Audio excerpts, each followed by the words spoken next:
Here's what happened to my health during the pandemic. A lot of you guys have been asking, is Curtis okay? Because I lost a ton of weight, and I think that's shown up in the videos. And, we've been saying, yeah, Curtis is struggling with some health issues. What happened, I think, was the stress of the pandemic got me. That I naturally am a person that worries a lot. I just am prone to allowing myself to ponder, like, what's the worst thing that could happen? How could this go the worst it could possibly go? So you couple that with a situation where now everything is dangerous. Like, the whole world is dangerous. You go into the store, there's people there who might have something that'll end up killing you or maiming you long term. I'm talking about the coronavirus, of course. So those people might have it everywhere you go. If you go try to get help at the doctor's office might have it in it. So it took away this sense that there's a friendly world out there. That there is that there's help, that the human race can give you help. And so that, plus my tendency to just get stressed about stuff, really set me over the edge. And the way that looked was, the main thing was acid reflux. I started to have where I would, at night when I was sleeping, I would wake up and something would be going on, and I'd have like this jittery feeling in my hands and arms, and I would, at first I didn't even know what it was, but then I realized, like some stuff from my stomach is coming back up. And that got worse and worse, and I was treating it with over-the-counter stuff and talking to my doctor and trying to figure it out, and video chatting my doctor, though, because they're far away. It got worse, and eventually it got to the point where they'd put me on some stronger medicine for it, and I started to get really bad reflux at night. And I know I said it was the night before, but like the worst parts of it were during the day, but I started to get this amazing nocturnal acid breakthrough. So I was like, wake up in like 2 hours or 3 hours right in the middle of the night. This stuff was just pounding inside me. And so it hurt. But the worst part was I couldn't stop it. How am I going to stop this? And is it going to get worse forever? And these medicines that I'm on, if you go on them long term, they can have these consequences. And am I going to die? It was always like, there's something else underlying. Am I going to die? And then in the middle of that, I got shingles. Every little thing that I had, from the reflux to the shingles to I had this like jittery, achy skin on the front of me, or like neurological somethings, to, I don't even remember all this stuff. Now I got headaches and a little bit of dizziness and all of it, every single one. I was like, this is going to stay permanently. And I was always afraid. I have a little daughter who's 4, and I was always afraid, like, I'm going to die and she's going to be devastated. Right? And this is everything that came up, that's going to happen. And I'm going to abandon my wife because I'm going to die, and she's going to raise our daughter alone and all this stuff. And I was just building stress. And now, like, just about all the physical stuff is better. But I'm not better, because I had this whole series of like blood sugar issues, because I started eating too much sugar to try to regain weight because I had lost too much weight. And then I was like, wait, are my adrenal glands going? And maybe I had all that stuff, maybe I had none of it, but I think also I've been having panic attacks. And so this is like lingering, and everything that comes up every time I feel a little bit achy or my throat feels a little irritated. That's COVID. And so then that gets me upset. Or when I have a headache, my headache's going to stay like this forever. It's just a mess. And so that's been no fun at all. Oh, did I mention? Do you know what I do? Do you know what my job is? I make spiritual videos where I tell people it's all right. God is taking care of everything. Life is okay. So I wasn't doing such a good job at knowing that, was I? And I was trying. I have all my spiritual tools that I'm using, and I could be successful to a point, but just like whatever it is totally overwhelmed me. There's this video that I made recently that's saying you have to go through distressing times in order to grow spiritually. I just was watching it the other day.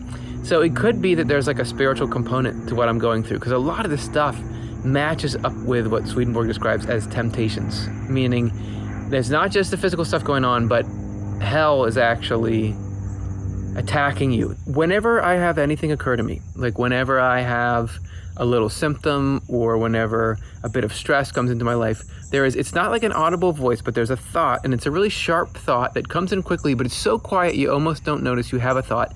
And it says the exact thing that will make you the most worried in that situation. What's the worst news you could hear? Like, if you have a headache, it's always going to be like this. If your head is feeling better, well, it's just because something's adjusting and soon it's going to be back worse. And it's very clever and it's very quick. And it's just always, it's surgical in that it's trying to create the most distress that you could possibly have. And it's the worst case scenario interpretation. And that really sucks and seems intelligent and seems goal-oriented. It seems focused on getting me into a state of despair. So the other night, I was having it really, really bad. It was just like 2 nights ago or something. I was having this I felt like, there was something seriously physically wrong with me. And maybe I was having some adrenal issues or some blood sugar issues or whatever else lovely things can go wrong with people. But I was having this feeling of something's wrong, and it was just like this messaging was coming in so heavily. And I was like, okay, well, maybe this is what Swedenborg talks about, where you have these times of trial, and you've got to, he says, in those times of trial, you got to fight back with the word. And the word means don't fight back by saying, well, if I get a headache, I'll go try to fix it, or I probably don't have one. That's fine, but it's not the word. The word is God is taking care of everything. The word is that, hey, even if I died this second, I would be immediately whisked up into this amazing love and light. And you know what? It's not even about being whisked up into it. I'm already there. I actually, when I was getting this messaging about, oh, your life is in danger, I would think about the people that I love, my sister, my aunt, some grandfathers and grandmothers I've lost, and just think like they're right there. And I would immediately be hanging out with them, and we'd be on to the next thing, and we'd be doing spreading the truth, spreading the word, because I love doing that. But here was me using it when I had to use it, when my back was up against the wall. And so I was coming at it with that. I was trying, I was doing a little scripture, like repeating some of that. I was doing some principles from Swedenborg's writings, saying them, whatever I could, and really trying to plant this stake in the ground of like, God is in charge of this. God has the life force here, and God is real, which is, you don't really believe it as much as you could, because when something in your body feels off and you like, well, this is real. Like this, I could have a major problem physically, and that's real. I know that kind of suffering is there. I know that death can occur. To be able to say like, God is actually in charge of that. Like, and I don't mean like in charge of like God makes you sick. What I mean is God is the primary reality in this situation, and that I think that God can get me through this. And if He's not going to get me through it, it would be because that's going to be something better for everyone. To really have to try to lean on that, I do feel like, wow, man, it was scary, but it was like, oh, this is becoming more real. And how else does stuff become real? I would say the stress has been worse than anything else. And the stress, isn't it weird that we would sit here and grapple with stress, this thing that comes from inside yourself and tries to destroy you? Doesn't make any sense with a materialistic viewpoint, that your own brain is that wired to do that. Makes sense in Swedenborg's world, where he's saying, look, that's hell, and hell is this the parasitism of the human condition, that it is trying to make you miserable because it feeds off of misery and it hates life, right? Because life is from God, and it hates life because life is love. So the stress, it's just hell. Whatever you're worried about, it's just hell.